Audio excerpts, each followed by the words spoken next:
Добро дојавте во За или против, јас сум Љупчо Цветановски, имам чест вечерва мој гостин да биде Сотир Костов, поранешен јавен обвинител, аналитичар, публицист, есеист, колумнист, писател. Добро дојде.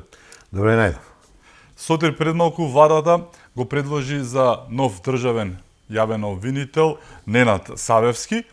Го предложи, но тоа значи дека тој е новиот државен обвинител, бидејќи 61 пратеник во собранието каде што е упатен предлогот, нели го гласаат и имаат 80-тина, работата е повеќе од јасна. Ненад Савевски, што знаеш за него? Да бидам искрен, лично не го познавам. Така. Се распрашував, слушнав муабети за него, како беше тоа на прво, второ, трето така, мислење. Така, ти си во филата, така што... Да, па така, солидни, добри фидбек резултати добив. Види, не е битно дали го знаеме, дали не го знаеме човекот, битно е дали има експертиза. Тој доаѓа од суди, ама бил и претходно во јавното обвинителство. Значи, дали има експертиза јавно обвинителска и судска, дали има квалитети да управува, да менаџира со подзаспаното, инертното јавно обвинителство на Република Македонија, кое е расчленето на неколку гранки. Значи, наназад имавме многу лоша карма да двата државни јавни обвинители не ни се погодат. Овој сега што си замине и оној пред него. И многу работите заостанаа на планот на организирање на корупцијата, високата корупција, институционалната корупција, организираниот криминал. Се надевам дека ова е еден вид брейк. Дека ова ние велиме од таму каде што доаѓам 26 години поминав работа во узкополство, засврт ова ќе е некој позитивен, да се надеваме, и доколку и биде избран, најверојатно како што велиш ќе биде избран, ја му посакувам да си направи добар тим. Значи, при составувањето на тимот, 2-3 работи треба да му се битни. Стручни луѓе, компетентни луѓе, луѓе со знаење, луѓе со искуство.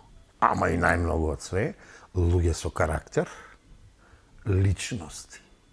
Значи, во вистинска смисла на зборот, да го вратиме вистинскиот лик на јавниот обвинител, кој треба, немој буквално да ме сватиш, и публиката не сака да ме свати, ама да е почитувана личност за оние кои ја поминале границата на дозволеното, оние кои прават прекршоци на законите, уставите и подзаконските акти, оние кои влегуваат во криминогените води и оние, особено оние кои ги узурпираат, злоупотребуваат функциите што ги обавуваат, тука мислам на политичарите, нека ми простат, не на сите, оние што се огрешија, и да ги гони.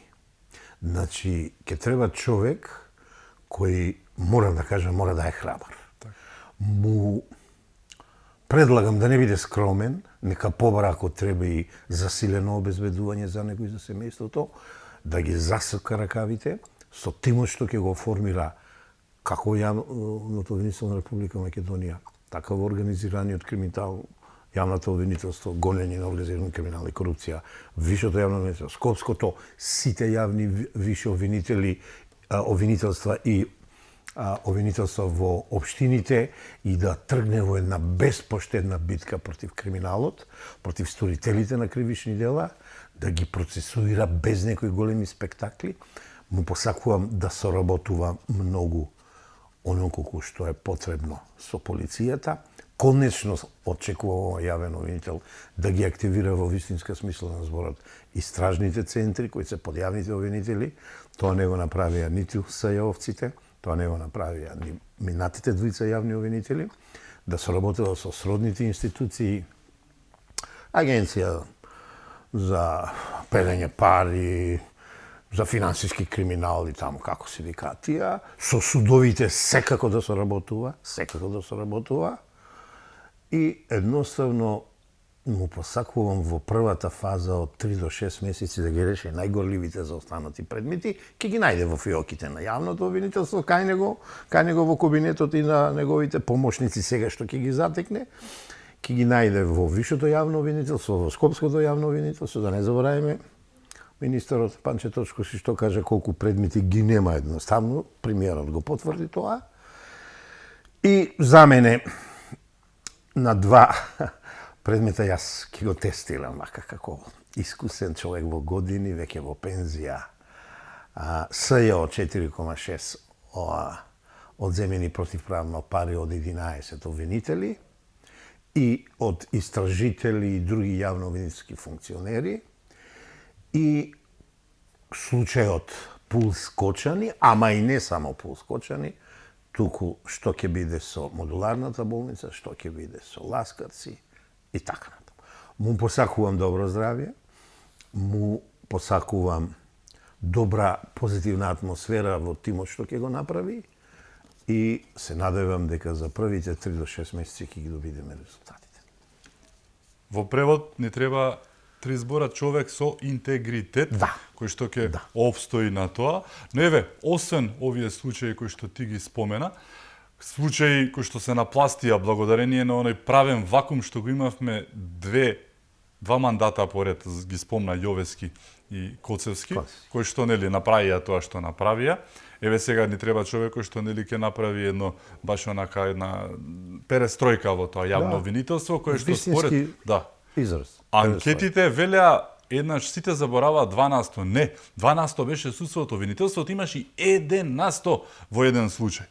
Значи, треба човек кој што ќе воскресне таа руинирана институција, да не се лажеме, не зборувам за сите јавни обвинители, но оние најизвиканите, кои што беа во низа минатите години, особено во времето на владењето на СДСМ, да не зборуваме за Вилми, Лилиња и сите тие работи, СЈО ги спомна, Катица е во затвор, односно излезе па ќе влезе, па онаа плавушата што се бунеше, па онаа црнушата што дига джева со ароганција преполна, значи резилот од таму доаѓа, нешто што ќе треба да го среди, но еве, освен овие случаи што ти ги спомена, јас мислам дека ќе треба да фати и врели костени кои што во моментов се не е само за останати.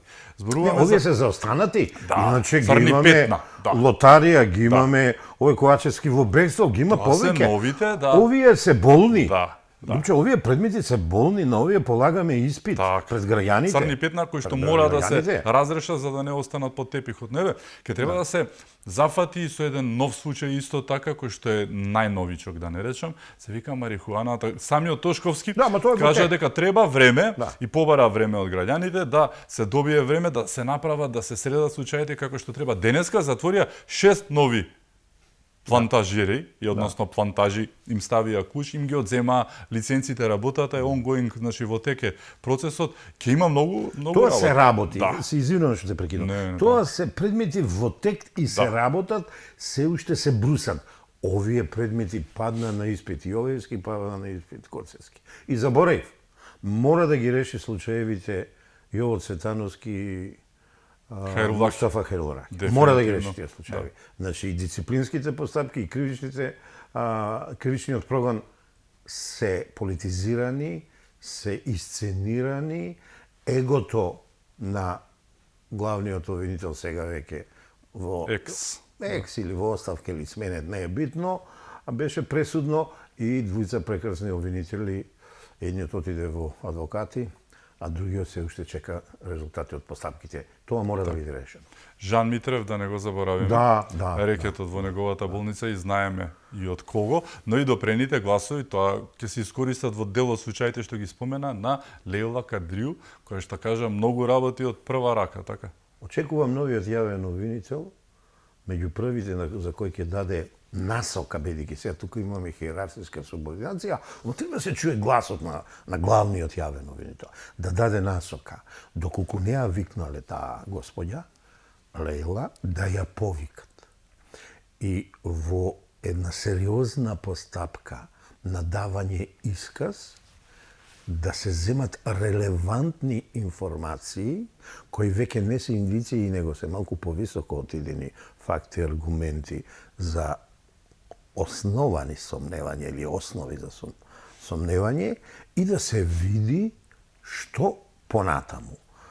Тоа се искази на поранешен обвинител во СЈО, значи инсайдер.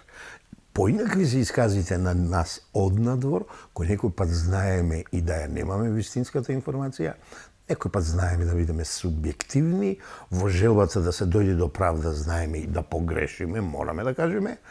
Оваа господја не ми стое таква. Оваа господја го чекала вистинскиот момент да обзнани релевантни информации за незаконитото однесување, постапување на сајаовците. Работите не се толку едноставни, ќе има отпор, еве се појавија веќе неслучајно, мислам, не верувам во случајности, особено во Македонија, нели? Се појавија едни колешки од една независна, како да наречеме, невладина, не е независна, дефинитивно лабораторија, па удрија по удрија по Јово Светановски, по сите останати. Тоа е нарачено Да, па повторно, нели, ќе треба да се справи, значи во превод со многу работи, многу сопки ќе има на патот, нема да биде едноставно, нели? Дури мислам прошло минатата или прек минатата, не знам, премиерот Христијан Мицковски кажа дека понеделник, вторник ние веќе ќе имаме предлог, ќе разгледуваме, кој ќе го предложиме на собранието да биде избран за јавен обвинител, и ова некако мене ми се совпадна, некако со женскиот празник, веднаш после женскиот празник се пуштаат работи стари, бајати, проверени, покажани и докажани, дека нема ништо во тоа за Јово Цветановски. Наместено, ние искусните знаеме да го приметиме тоа. Така, Ја ги повикувам, еве вака, со сет респект, неле, едната половина од мене е новинар. Не професионалец, ама 30 години работам ја новинарски работи, мислам, да не одам легитимации. Ги повикувам тие колешки колеги на една многу отворена дебата, разговор за она што го истражувале, што е за пофалба областна што ја истражувале.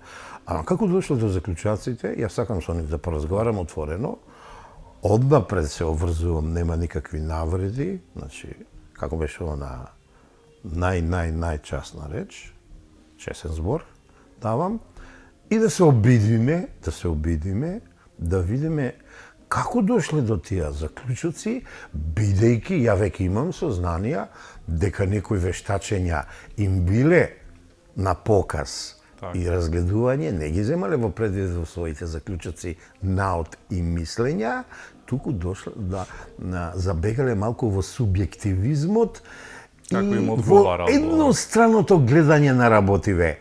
А ние по искусните знаеме што значи тоа. Реков веќе еднаш, веќе како да е нарачано тоа. Многу нарачани работи се случуваат во Македонија, но мислам дека после толку нарачки и фингерајки што ги вели народот, нели, отрпнавме на тоа и реално гледано ги читаш како буквар, да не речам, не само тие колешките, ниту тоа ни останува се што се случува на улиците. Го видовме она со ССМ кој што го снема, меѓу другото, ама ќе се појави пак бидејќи тоа е на копче како за синдикативе збориш. Вечерва нешто зборе? Да.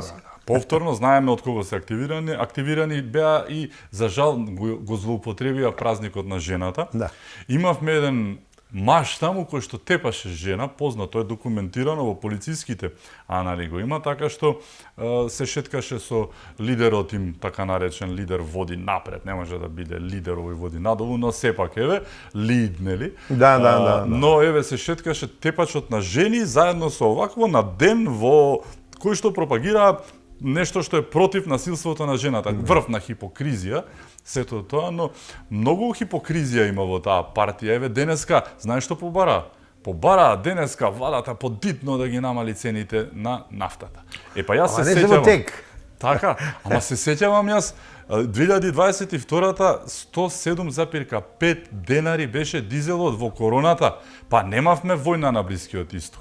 Да, види се, овде е многу интересен случај. Што не намали? Ја денеска цел ден на пат бев, се пред малку дојдов. И така нешто по радио слушав и ово и она. Значи вака сега, преку ноќ се случи драстично намалување на цената на берзите на нафтата. Па дури и на гасот. На гасот не е толку.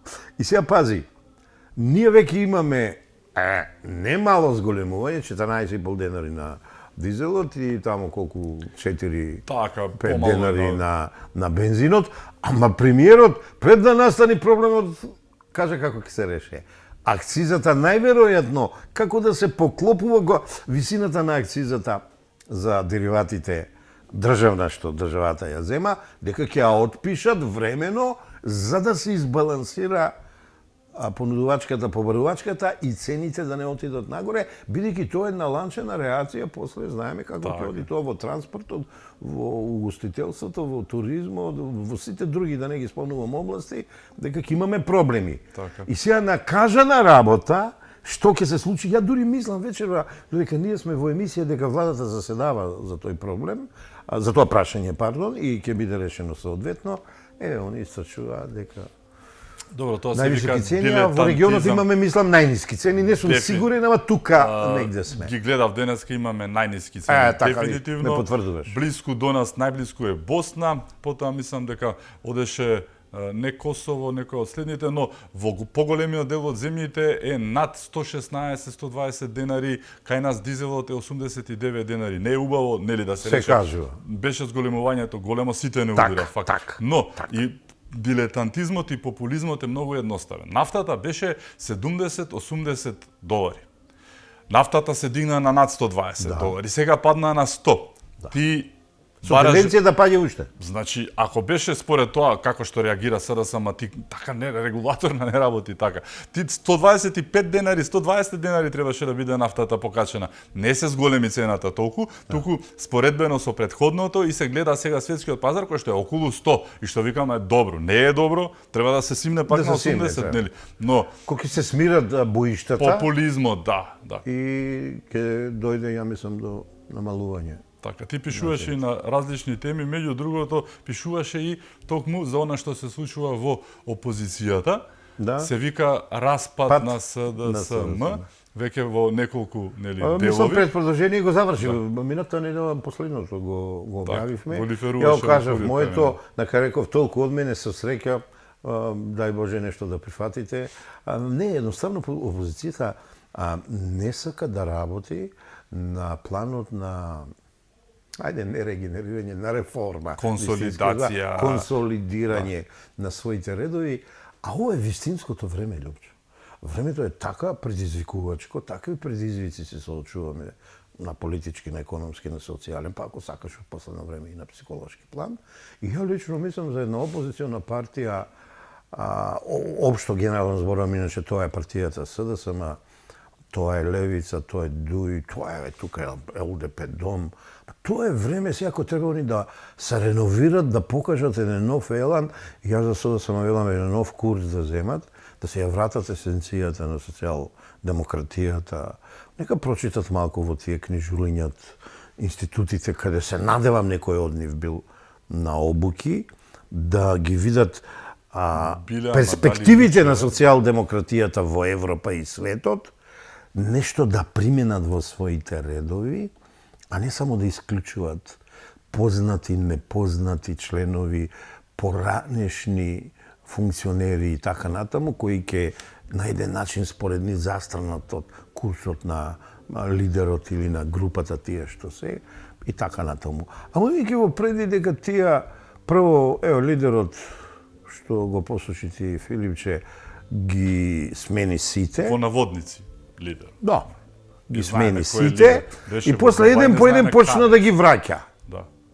Истите лица, ја видов како во еден по еден поранешни две министерки, па почитуваната Фани, мислам, на финишот беше најгениален, со Желновски. Не знам што мислат, која перспектива еве на меѓународен план, опозицијата можеше сега со ова што се случува на Блискиот Исток, па да излезе со една своја платформа, навидување на состојбите, на она што треба Македонија како да се однесува на меѓународен план, на МНР, да дае свој став за МНР или некоја критика или било што. Не бре, тие не зборуваат ништо, апсолутно безгласно ми делуваат и веруваме, мене тоа не ме радува тоа. Јас сум познат човек, личност, аналитичар, кој ја поддржува оваа власт, ама сум ја поддржувал и 7 години во опозиција која беше. Едноставно, тоа сум го избрал. И ја не сум лицемер да се кажувам независен, се знае дека не сум член на ниједна партија, ама мене ми е посебно драго оваа опозиција да се дигне, најмалку за 2 нивоа од сегашното. И малку така контратежа да ја биде на власт. и да не измислува работи. Ова душа наискрено го кажувам. Да не се базираат на лажни вести. Знаеш, има една многу разлика голема, драстична, онака од шебина, мислам дека се гледа не од Вселената, од околу месечината, туку од Марс. Дискурсот. Вчера излегува Жерновски, кој што го спомена, па така и ми текна на тоа, и вака вика, Мицковски лаже, со извичник. Другата страна излегува Левков и вика, Филипче кажува едно, Венко кажува друго. Да, тоа е сега интересно. малку, нели, има разлика во приказката, симнувањето на нивото е очебино и не смее да биде така. Ова не е бојно поле, па сега ќе излеземе, ќе се тепаме. Партии сте, вие го пример сте и за младите, нели? Целото општество ве гледа дали на вести или некаде, ово излегува, Филип лаже. Малку, нели, треба да се замотаат работите. Да, Не оди така, не. Сега ќе те насмејам, ќе дадеме бесплатен совет. Час поскоро опозицијата треба да избега од сувопарните соопштенија и од досадните пресконференции. Еве, во кошарката велиме техничка грешка. Самата нека си додели, брейк во боксот нека направи прекин и нека се обиде 3, 5 до 7 дена да овие две алатки не ги користи на начин на кој сувопарно ги користи наназад неколку години. Еве, нека смисли нешто на плоштад, нека стават говорница, нека кажат нешто интересно тамо, нека привлечат обични граѓани. Јавна трибина, не сум видел за последен пат кога направиле јавна, ја во моите наназад од 17 година до денес имам 8 научно јавни трибини организирано преку моите невладини организации, сака за јазикот, за историјата, за Павел Шатов, за народните херои во Куманово и да не ги бројам сите, и се уште ќе правам, сега најверојатно во домај ќе стигнеме за јубилеот за Разловечко востание со моите соработници, нека направат. Ќе привлечат фокус, интерес, и тоа е малку поинако од ово препукување. Нека се ја критикуваат они власта, а треба да внимават што критикуваат од власта, како критикуваат и со што критикуваат. Значи, апла народот гледа тоа што го зборат дека не е вистина, они продолжуваат. Па така. Не иде така. Знаеш што, не иде така, не бива. Би бил неверојатен успех според мене да помине еден ден, не повеќе, и да не излажат нешто. Во последно време, знаеш како ја базира целата приказка? На лаги кои што се темелеа на мотото 100 пати кажана лага станува вистина, по на старото репетицио матер студориум ест, повторувањето е мајка на знаењето, малку поинаку сватено, нели? И ќе кажа, ќе лиферува една лага, која што сите викаат, од кај сега им текна, но следните пресконференции само се надоврзуваат и ги повторуваат истите лаги. Дали биле за мигрантите, дали биле за 5 тона марихуана, дали за ова, дали за она, дека виновен е тој, виновен е оној. Сега многу смешно звучи кога тие зборуваат за тендер коалиција. ДУИ и СДСМ се поим, кој што е врежан во, нели, а сите тие работи во нивно време си има случајно кога тие владееле. И сега тоа е па многу битно. Так, повторно го зборуваат едното те исто, мислејќи дека тоа е таа српската прагма ступидна пиар агенција која што претпоставувам им кажува така, агресивно, арогантно и повторува ги работите како расипана плоча, онака како 30 стана на 45-ка, нели, па уште врти малку побрзо. Ја и книга напишав за тие нивни лаги во политиката, мора кажав, неколку типови на лаги и неколку типови на лажговци, не сакам да се повторувам вечерва, ама нешто ми дојде, ме потсети ова што кажуваш како действуваат неефикасно, мене ме потсети на многу одамна, пред 10 на 15 па и 17 години, кога спроведувавме еден меѓународен проект по општините со пранешниот министер Тони Поповски, и сега бидејќи безмалку секој втор ден бевме на терен и работевме, многу сериозен беше проектот, работа со штабови на СДСМ, на ВМРО, на ДУИ, на ДПА, многу интересно, и негде ќе сгрешиме, изморени или незадоволни како не примат луѓе, а целта беше соработка и помирување помеѓу штабовите, тоа беше веднаш после војната, изборите 2002 година. И Тони како помладски се изнервираше, ќе кажеше, ова работа не бива со ти. Мене ова состојбата во СДСМ така ми личи. Значи, сутре ова работа не бива, мора нешто да смениме. Значи, желба да направиме нешто поефикасно подобро. Ние седнувавме, се договаравме, следниот ден действувавме поинаку. СДСМ може тоа да го направи. Нека ја смени, тоа се вика матрицата, нека ја смени. Нека се врати назад во времето. Таму е лошо. Се сеќаваш што напишав во својата сенка, во своето минато. Реално да се врата 20. Ама да научат, тоа си во право. Да научат. Збориме за ликови кои што беа сепак македончиште и македонки, имаше македонки таму, како Илинка Митрева, како имаше луѓе таму. Македонци зошто? Така, да се вратат едно 20 години назад, ќе бидат 30 години напред во однос на действувањето, да не се важи. Може така да се. Така, не во времето на транзицијата, да се вратат 20 години, ќе бидат 30 години напред. Напред, да. Ми се бендисува ова, види, имаше периоди кога не се бавеше СДСМ со промена на знамиња, на устави, на имиња. Се бавеше и со други работи. Многу се занимаваа со се што да не се лажем. Може би сме мислеле не се занимаваат, ама некој друг се занимава сега, да. Така испадна на крај. Така. Но еве ти ги анализираше во неколку дела според тебе, кои се главните причини заради кои паднаа на ова најниско можно да реже, да не се лажеме, не би За мене главната причина е немање вистинско државничко и политичко лидерство number one, број 1, стесне до максимум демократски капацитет на раководството кое многу често се менуваше, штом некој малку ќе подпевнеше на некој друг глас го елиминира и тој систем на елиминација е многу лош. Ја кога работам со помали и посредни партии и средни партии ги советувам дозволете фракции, бидејќи овие големиве не сакат многу, дозволете фракции. Знам партија која првпат во статутот тоа го воведе беше НСДП на Тито Петкорски, па не знам после дали сменија или не сменија. Фракциите не така лошо ако се има заедничка цел и партиска и политичка и државна.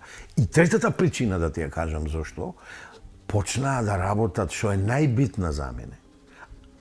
Против националните и државните интереси, ги спомнавме овие белите што ги направија, Нивици беше една кулминација, договорот со Бугарија беше друга кулминација, трета и последна и веќе не треба да им се даде да имат шанса тоа да направат, е рамката за преговори, тоеш францускиот предлог, тоеш бугарскиот ултиматум, тоеш замислете, тоа било предлогот на 27 европски држави во Европската унија. Мајде ти се молам. Мајде ти се молам. Да.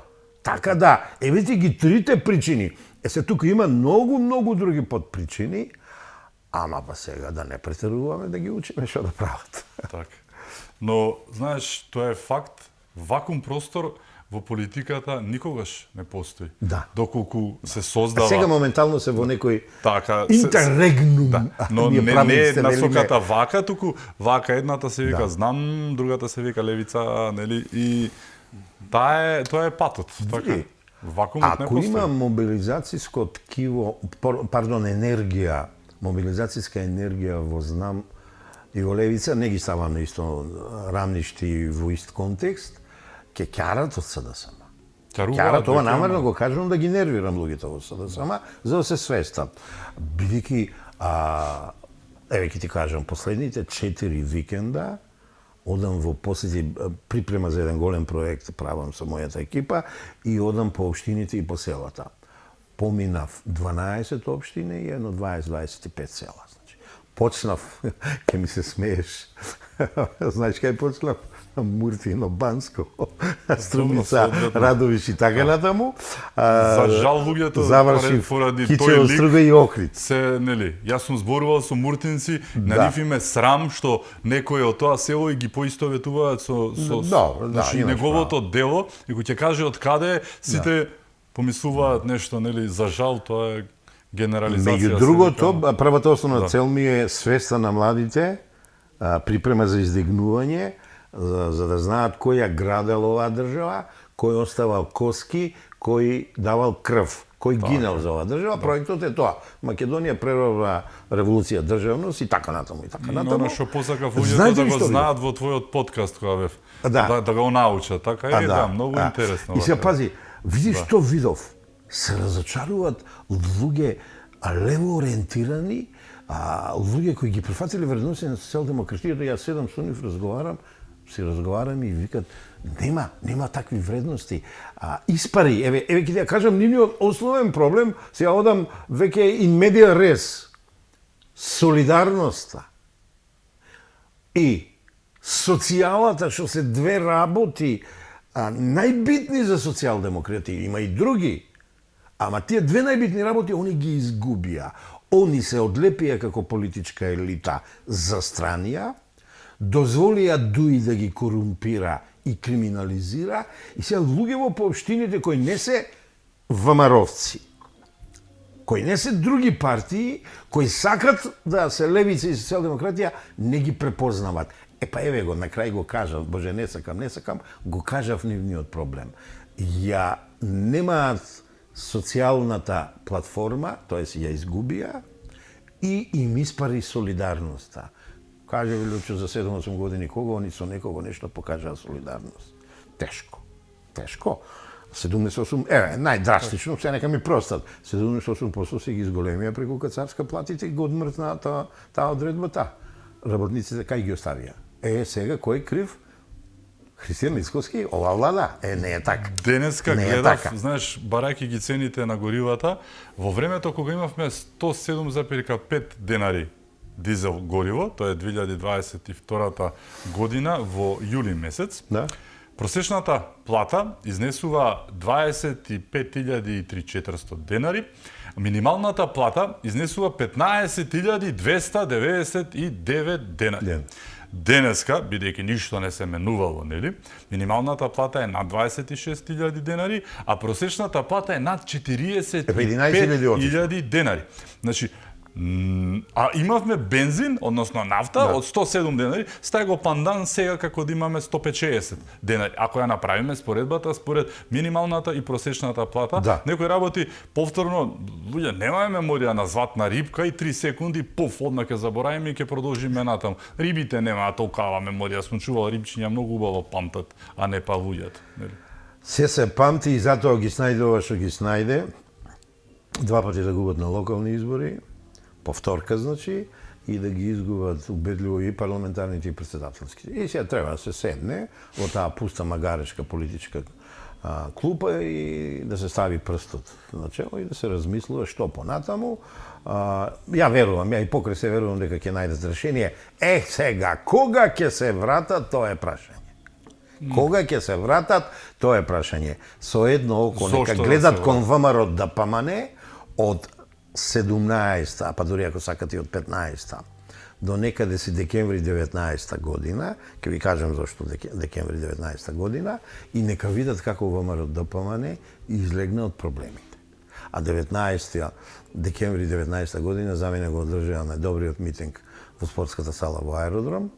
И ја тогаш кога ги видов 4 вредности истакнати, тогаш кога видов дека не само Вановската ова како се вика химна, туку се пее и Simply the Best, Тина Тарнер, се пее од нас зависи на Каролина, и сега да не набројам се новитети кои беа, и Македонија, и Меморија, и така натаму, ја видов меѓу првите новиот лик на ВМРО политичката икона со сите вредности, да не ги повторувам, во моите колумни ги имам кажано. Од тогаш, патот уште беше со трња и да не речам со крв во метафора, се мачеа, 20-та година за малку им избега и ми украдува победата, од 21-та натаму си почнаа.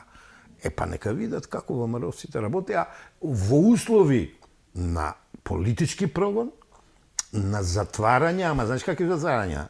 Денес спектакуларно те земам од дома, те носам во суд, 20 камери те снимат, те носам во притвор, те враќам, па по известно време оде куќен притвор, па те пуштам, па пак во притвор. Тоа беше зверско мачење, значи не човечко мачење беше тоа. Ја денеска не гледам такви работи и с краја да било и да не се повторува такви работи. Еве, пак да го спомнеме, ако го изберат новиот обвинител да не дозволува такви работи, нека прави добра соработка со полицијата и другите органи на прогон и нека учат едноставно. Нека учат, ако не можат од своите грешки, нека учат од другите како успеале се дигнале нагоре. Дали сепак антинационалното беше она што беше пресудно? Најбитно, Лјупче, тука си во право. Сето тоа, нели, што 102,5% си во право. Така. антимакедонско од еве повторно Сотир во време кога бугарите му ставија еве пред неколку дена црн печат на Тони Менкиновски, значи на адвокатот кој што ги застапува македонците во Бугарија пред судот во Страсбур, земја која што има 14 готови, уште 3-17 се нели пресуди дека треба да им дозволат да се самоорганизираат и се, го прави ова. И што имаш ти од СДСМ? Па ајде нели пак ќе речат, тој е македонец патриот, ВМРО-вец, веднаш како што сите нели ќе ги направат, една подршка да излезеше некој не даде ништо, туку повторно со сиот тум велат прифатете ги уставните измени, ова не оддалечува од Европската унија, мислам, тај некој да им чукне таму и да рече дечки што правите. Кога возев наваму, планирав, пред било што да ти одговорам на првото прашање, да го спомнам адвокатот почитуваниот Вчера беше Гостин Камене. Да. Денес го контактирав за Гостин Камене, ми рече малку ќе одмори, ќе ми даде ексклузивна изјава, еве го поздравувам. И требаше да кажам, сеопшта му треба подкрепа и да го поддржиме, бидејќи, ќе те подсетам кога многу пати овде сум кажал, бугарите со ова покажаа дека јас сум во право кога им велев дека го имаат говорот на пештерата и однесувањето на џунглата. Ова кон Тони Менкиновски е тоа, адвокат на високо ниво кој се бави со правата на македонците во соседните земји, кој соработува добро со Меѓународниот суд во Страсбург, кој добил толку и толку, не знам колку предмети, кој во своите колумни се залага за добри меѓудржавни односи, ама според принципите на повелбата на Обединените нации, повелбите за човекови права, да не ги спомнува на Обединените нации, на Европската повелба и така натаму, и ти тој адвокат да го прогласиш опасен за безбедноста. Националната безбедност. Многу убаво им одговори, па вика, бидејќи сме сите во НАТО, тогаш јас сум ја загрозил безбедноста, вика, на Македонија.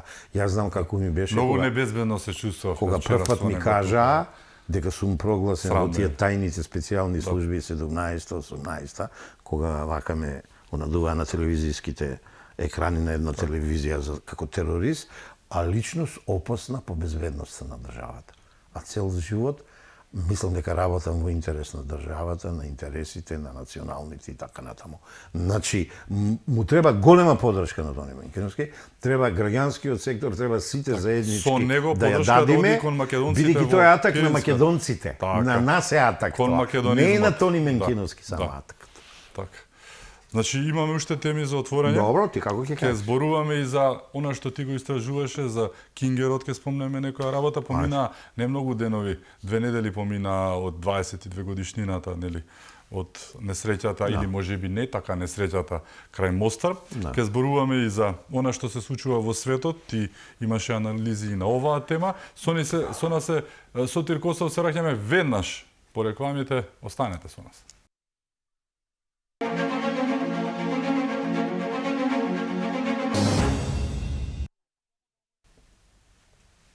Се враќаме во За или против, мој гостин е Сотир Костов. Сотир пред неполни 2 недели, на 26 февруари беше датумот, мина 22 години од трагичната, можеби и несреќа, можеби и не несреќа на председателот Борис Трајковски, осумина членови на екипажот и неговиот кабинет крај Мостар, кај Ротимље. Ти беше директно мешан, учествуваше во втората истрага, пишуваше и на оваа тема. Беше многу индикативно тоа што пред да го почнавте, требаше да го издадете, нели, извештајот, да го лиферувате во јавноста, Заев почна со неговите бомби, па некако прекина работата. Имаше во план и филм кој што требаше да се реализира на таа тема. Исто дојде новата власт, не дојде, ни ја наметна, да не се лажеме, тие никогаш не ни победија, нити има луѓе за да дојдат доволно гласови или пратеници, ништо. Но еве, дојдоа го направија тоа што го направија. Остана таа мистерија околу целата работа, има многу недоречености, еден куп, многу колизија има меѓу двата извештаи, првиот и вториот. Вистината, дали е онаа што ја слушнавме? Па не ја слушнавме до крај, инаку, види, пред месец дена, мислам, гостуваше и тука Славчо Деспотов, господинот. Да.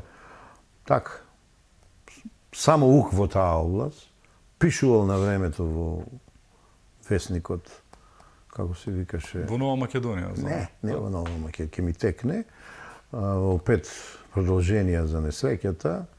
А да, тоа беше во го нешто. објавиле на Панде Колемишевски. Сеуфина, да, Бизнис, неделникот, да. Бизнис. Да. И ми дојде мене ми побара информации за несреќата. Единствен кој не го интересираше само нешто спектакуларно, сензација, оно, одлучив да му дадам материјали, прекрасно ќе ги направи. Денеска патувајќи кон Скопје ми се јави, ми кажа дека ќе почнеме сега по градови да... Сега малку сменивме тактиката. Да. Знаеш како?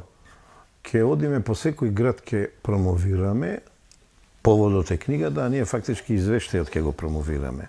Да народот дознае долу, кај што живее и работи, што се случило со председателот, прво ради институцијата председател на Република Македонија, а потоа и поради почитуваниот Трајковски.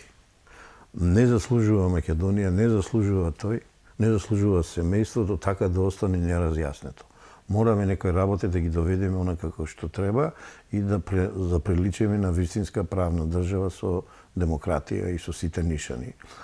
Значи, инаку, у кратко време ја не можам тоа да го објаснам, ама еве на што се сведува работава. И така и книгата ја напиша овој господин Славчо. Вика, авионска несреќа или перфидно убиство. Првиот извештај вели, пилотите сгрешили и се случило тоа што се случило. Никој не беше задоволен. Еден обид неуспешен, втор неуспешен, трет неуспешен. И во една прилика мене ми понудија да водам комисија која сериозно ќе се бави со собирање докази за отварање на повторни истраги. Ја реков, ако ми се даде тим јас да си составам и временски да не сум ограничен, прифаќам. Прифативме. 4 години собиравме докази. Бидејќи истрагата завршена, кажано кој е крив, виновен, пилотите и така натаму. Отидовме на влада. Извештајот го прифати владата и сега рековме битката ја фокусираме во Босна. Отидовме кај министерот за транспорт и врски во Босна. Презентиравме. Презентацијата траеше некои си 2 и кусор часа. И тој рече, ќе размислам, ќе одговарам. По неколку месеци ни одговори и се отвори истрагата. Истрагата се водеше неполни 3 години, 2,5 години. Меѓународен тим, во кој експерти од Македонија, од повеќе области од воздухопловството, полицајци вклучивме од повеќе причини, кој имам доволно време, еден ден, сите ќе ги кажам, бидејќи јас само бев менаџерот на тоа, експертите ја открија работава. Што се откри да финиширам за вечерва? Се откри дека покрај директната причина има и други 5 многу важни индиректни причини кои се безмалку на исто ниво за некоја несреќа, а се претрајало. Ке зборам упростено. Ако зборам стручно, не знам колку ќе ме разберат луѓето. Имаме други. Средството за навигација ВОР ДМИ, кое е на Мостар на аеродромот, делумно неисправно, не покрива една област за процедурално спуштање. Брука е тоа. Ама треба да знаеме дека во тоа време тој аеродром не е цивилен, тој аеродром е воен, СВОР и КВОР, на една телевизија кажува, па тие критичарите дежурни, ова е простак, не знае, не е СВОР, не, СВОР е. Значи, таму СВОР ги водеше работите. И францускиот детачмент, значи, диркам Министерството воено француско и детајр, детачменот француски, употребувале за тој лет невалидна процедура, која е НАТО процедура со пониски стандарди минимални за слетување од цивилните, бидејќи цивилните имаат повисоки, тоа се поголеми летала, ова се хеликоптери, мале војни авиони кои можат да слетуваат и така натаму. Значи, втора причина е несоодветна процедура, да биде јасно стручно војдел ќе се изјаснам, која не ги задоволува стандардите на ИКАО, светската организација. Тоа се двете причини. Третата причина е несоодветна организираност, општо речено хаос во секторот за воздухопловство при созора на тогашната влада на Република Македонија. Немало вработени пилоти, не се работело според стандардите и тоа било хаос. Да не било така, ке знаеле дека ни една делегација не оди на тој аеродром, сите одат на Бања Лука, Сараево и Дубровник, бидејќи тие се цивилни аеродроми. Во тоа време тоа е воен аеродром, кој го раководат, кажав кој го раководи. Четврта причина, слабата, да не речам никаква контрола од страна на тогашната управа за цивилна воздушна пловидба, а сегашна агенција за цивилно воздухопловство, од нивна страна кон секторот за воздухоплови и превоз при владата на Републиката. Што ти кажува тоа? Тоа ти кажува дека дел од вината е во владата. И Созара е под владата, секторот за воздухопловен превоз е во Созара, а Созара е под владата, а управата за цивилно воздушно пловење тогаш немаше целосна независност. Некој сака орган во состав да прикажат, ама сепак не беше целосно независна. Владата на СДСМ, на Бранко Црвенковски, кој што потоа се тргна од позицијата за да стане председател. Министер за одбрана е Бучковски, премиер е Бранко Црвенковски, за финансии е Петар Гошев. Зошто нив ги кажувам? Бидејќи директорот тогашен на Созара барал пари да го сервисира авионот, финансии не му дале, барал ресурси, бидејќи Министерство за одбрана е најорганизирано, тоа да го преземе и да го сервисира. Не го преземале тоа Министерство и затоа нив ги кажувам, имаме искази, имаме докази добиени и све, и тоа од меѓународната комисија. Не само од нас. Сотир па удри по Рајко по Петко. Не, меѓународната комисија се го констатираше тоа. И пета причина е крајно неповолното метео услови за изведување на цивилен лет на таков аеродром. И сега тука има еднал грешки што се направени, но там информацијата не е земана, дека е симнат радарот. Дизајнираната процедура била со радар мониторинг, значи се изведува исклучиво со радар. По известно време овие од Диркам и од Детај ја симнале, значи своровци, или овие што кворовци, и го симнале радарот, требале да симнат и процедурата. Не, таа останала без радар. Ете што се случило. Се чекало првиот цивилно летало да налета, а тоа е нашиот авион Кингерот, и случи тоа. Да бил организиран секторот, ке прашале едноставно какви се условите во Мостар, ке им кажало дека тоа е воен аеродром во моментот, бидејќи тамука власта беше НАТО, КВОР, СВОР, Дирка, симнувам најниско, значи до францускиот детачмент и Детаир, и едноставно ќе го избегнале, ќе отишле на алтернативно слетување. И сега, во такви услови, еден искусен пилот во години и еден млад пилот звезда во успон прават грешка од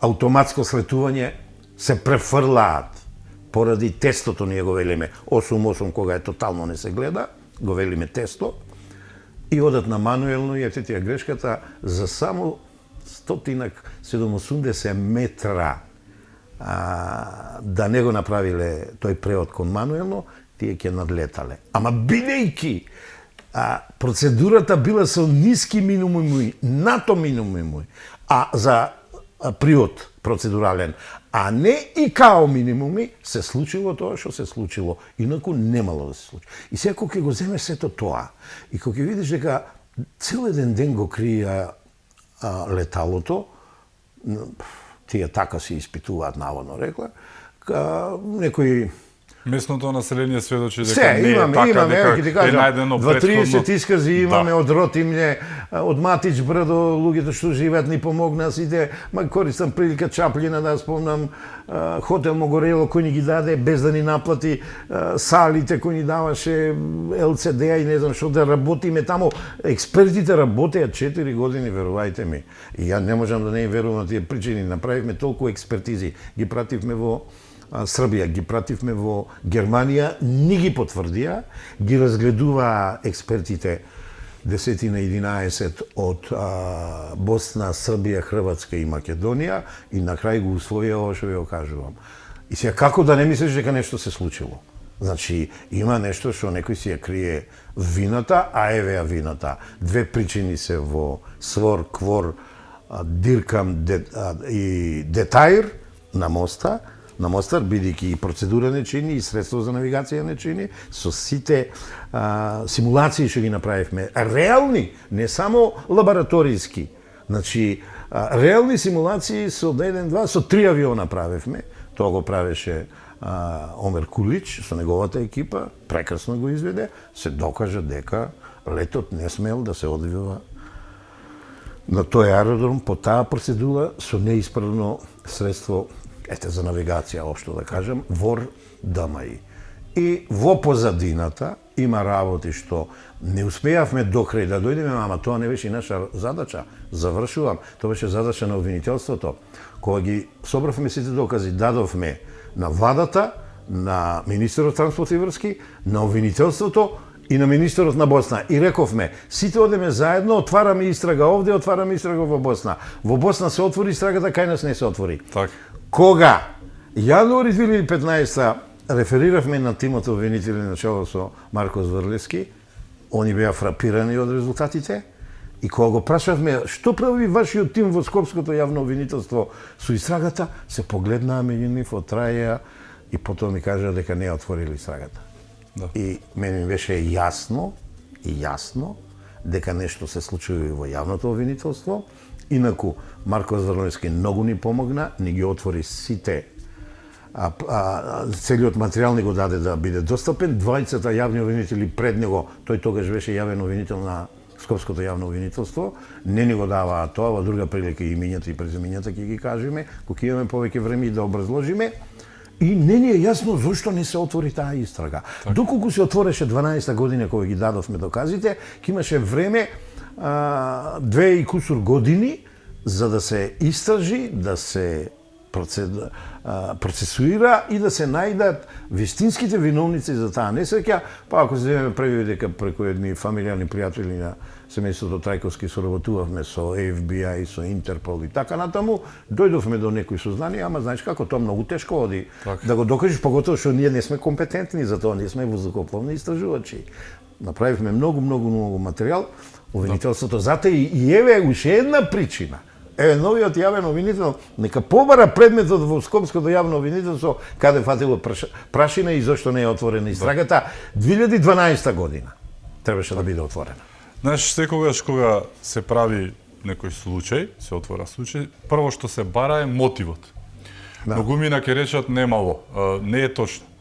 Ова се случува во време на територијалната организација поделба, на која што, доколку Борис Трајковски не ставеше подпис, а немаше да стави подпис, таа немаше да биде валидна.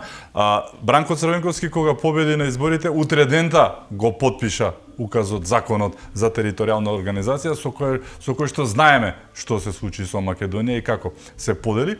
И да се вратиме назад 95-та. 20 дена под потпишувањето на привремената спогодба за промена на името во привременото, нели, БЈРМ, кое што го мкневме 14 години, 20 дена по оваа спогодба Киро Гливоров доживеа за среќа за него атентат, но почина неговиот возач Александар. Ништо не е случајно во приказка. Види, кога збориш за мотивот, се надевам семејството Трајковски нема да ми замери, бидејќи тоа е во мојата надлежност, ама од тоа што ги сослушував околу председателот, од кабинет, од возачи, од безбедњаци и така натаму и обични луѓе, најдеше ми кажаа. Трајковски е разочаран од односот кон договорите, преговорите во Охрид на странците, се знае кој беа, да не ги спомнувам, и Пердију, и Леотар и така натаму, во еден момент одлучил во кабинетот да не дозволува да му се мешат. И го соопштил тоа, ние народски вериме, за некој ја затворил вратата. Се прочу дека одлучил да оди на втор мандат, а наводно меѓународната заедница не била расположена, и тогаш се присетиле што им каже он за авионите Шведска, Холандија, кога не збореа нешто, им го рече, дојдете вие направите го ова што ние го направивме за Косово, за Србија, за така натаму што примивме, а што не снајде, па да ве видиме. Тогаш сакале нешто да му враќаат, демек нешто она, и натаму е мистерија. Значи, мотиви има, ама треба да ги истражиш, бе, Лјупчо. Ние воздухопловното го истраживме, ние дадовме доволен број на докази дека има и нешто повеќе да се истражува, натаму Сотир Костов не е компетентен тоа да го истражува, натаму треба да истражува обвинител и судија да истражуваат. Ке имаме шанси, верувам, живи и здрави да сме. Во Во една твоја посебна устава емисија Божи ќе ми биде искрено кеф да ги кажеме сите работи што треба да се кажат многу одамна. Ево искористивме шанса, нека биде ова еден вид на, нели, Еве, 23 еден ќе имаме тизер. промоција на книгата во Делчево. Така, одлична причина, нели, натаму да го кажеме ова. Ти благодарам што беше, мој гост. Благодарам. Ми беше чест. Исто и мене. Ви благодарам и вам што бевте со нас, да сте ни живи и здрави, имајќи предвид се што се случува околу нас, чувајте се многу.